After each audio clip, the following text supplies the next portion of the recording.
Well, be more understanding. I wouldn't put it that way. I'd say be more discriminating. Okay.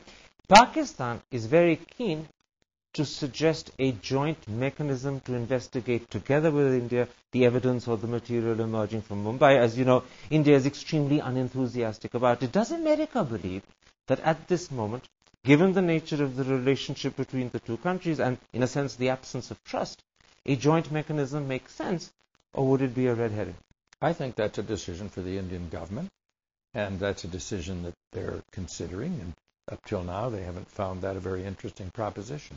But your present national security advisor, in an interview that he's given to Wall Street Journal, has come very close to suggesting that the two countries need to cooperate jointly. Now, is he actually endorsing the Pakistani offer of a joint mechanism, or is he simply making a separate comment? No, I think it's a generic statement of the need to cooperate because, let's face it, total no cooperation isn't a very good alternative as an indefinite proposition, is it?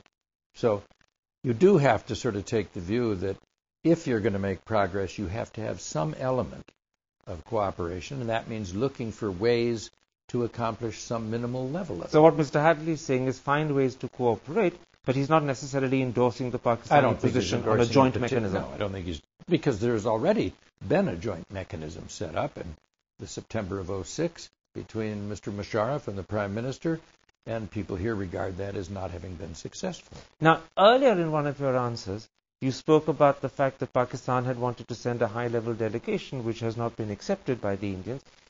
Do you think it should have been accepted? Would that have helped break down some of the distrust that's now almost at a feverish pitch between the two capitals? Well, that proposal was made very early.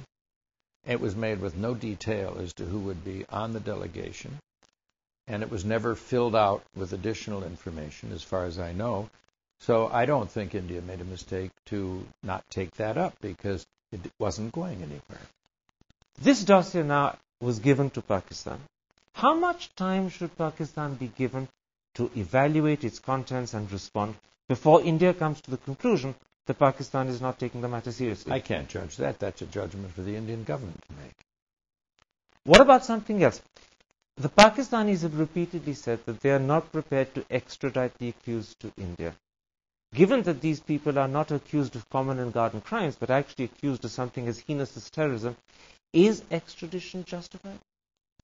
Well, I mean, I think a lot of people in the United States, for example, would like to think that when somebody commits a crime in some other country against Americans, that we'd like to extradite them. It doesn't happen very often, but that doesn't change the fact that you seek to extradite or you seek to convince the country under its law to prosecute.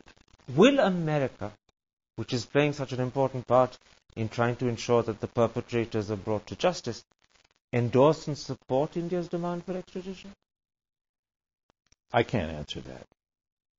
Because you don't know the answer? Because you don't know? We have a new administration coming in, and I simply can't answer that question. It hasn't been asked, and we haven't taken a position on it. There's been a reported position in the media, but that's never been confirmed by the United States. One last question. What would happen if there is another terrorist strike linked back like the last one to sources and people in Pakistan? I think that would be very serious. Would it lead to war?